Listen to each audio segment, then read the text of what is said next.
All right, everybody. Let's talk about the state of the Seattle Seahawks right now. 2 days ago, Pete Carroll and John Schneider held a press conference kind of talking about the state of the Seahawks. And I'm sure they also wanted to hold it as well because Russell Wilson had his like an hour right before Pete Carroll and John Schneider held theirs.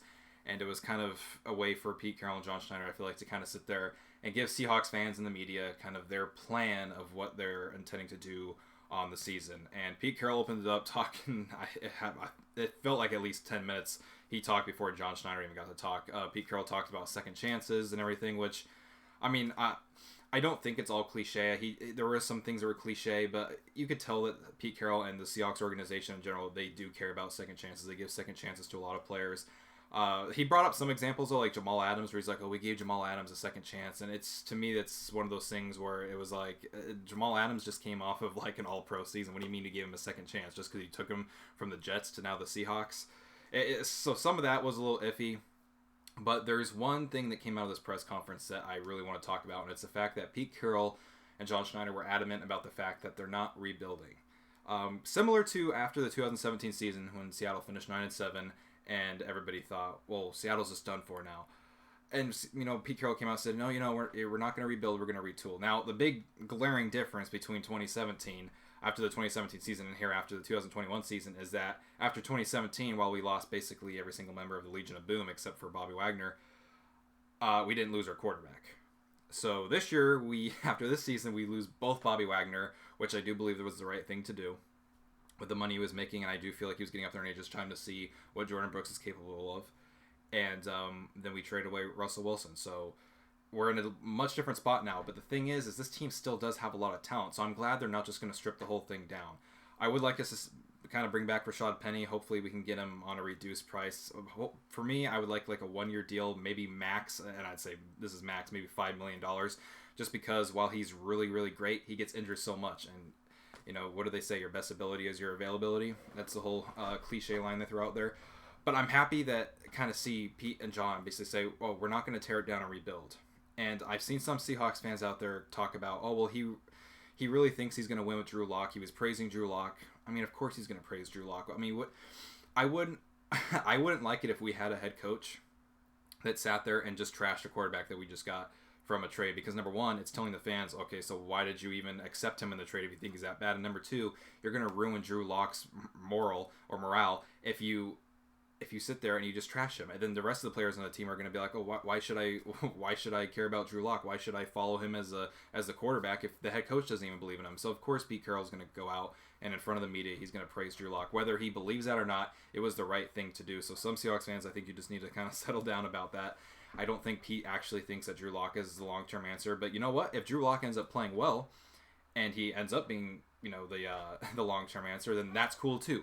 But as of right now, I don't think he's a long-term answer, and I don't believe that Pete actually thinks he's a long-term answer. Pete talked a little bit about Geno Smith as well.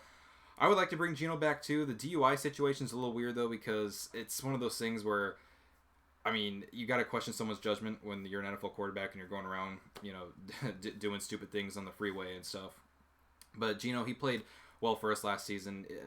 A bunch of winnable games. Unfortunately, he went up against elite defenses, so he wasn't able to really pull them off. But I was proud of the way Geno played, and I wouldn't mind having him back. And this draft class, we might take a quarterback. And if we don't take one this year, we'll probably take one next year. So it's very possible that Drew Lock is just a stopgap quarterback for us, and I'll be completely fine with it.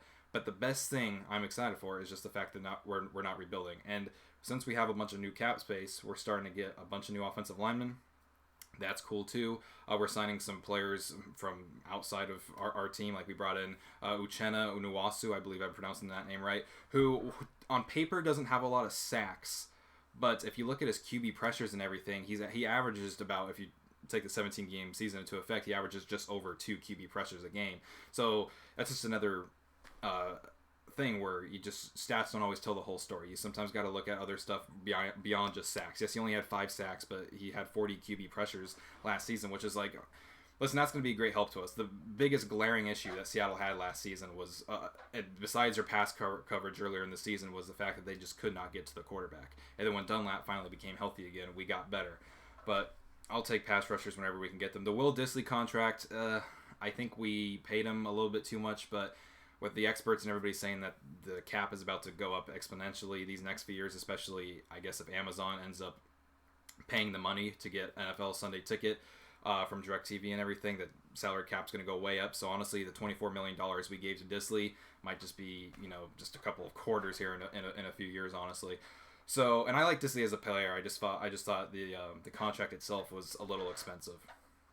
So I made a video about a week ago when Russell Wilson was traded, and I was basically saying I don't like the fact that with the cap room and the draft picks we have, I don't like the fact that Pete Carroll and John Schneider are still here taking control of it. I kind of wanted the slate to be wiped clean. If Russell was gone, I wanted a new head coach. I wanted a new general manager as well.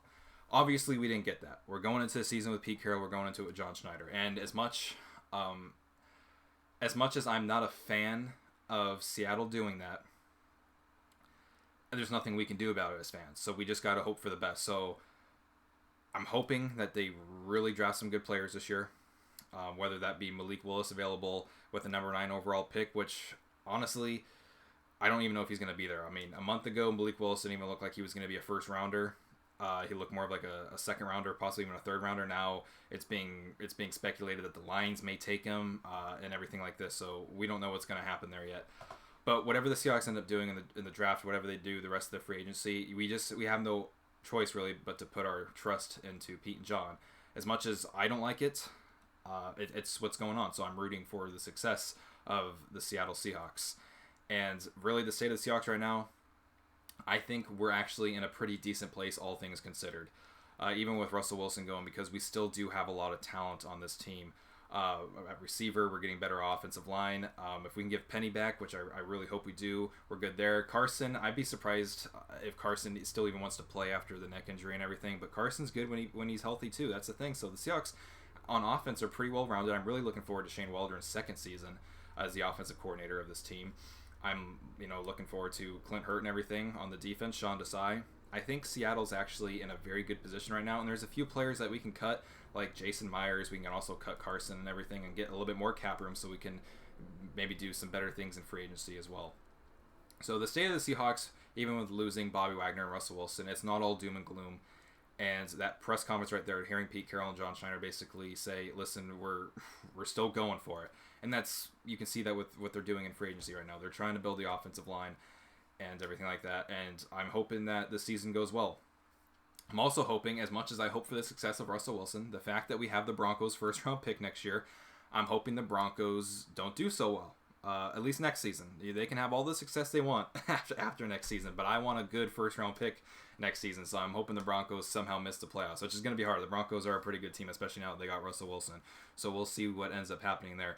But the state of the Seahawks, honestly, I'm optimistic going forward, and I did not expect to feel that way after everything went down the way it did last week. I did not expect to even feel that way when we basically knew that Pete Carroll and John Schneider were going to be back. But here I am. It's the middle of March, and I'm feeling optimistic.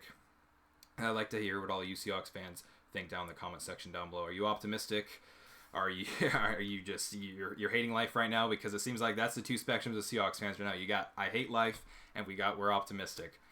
For me, I'm optimistic right now, but I totally understand, and I'm not judging if anybody is really negative on the Seahawks, because you have every right to be. So I'm not even going to sit here and judge you.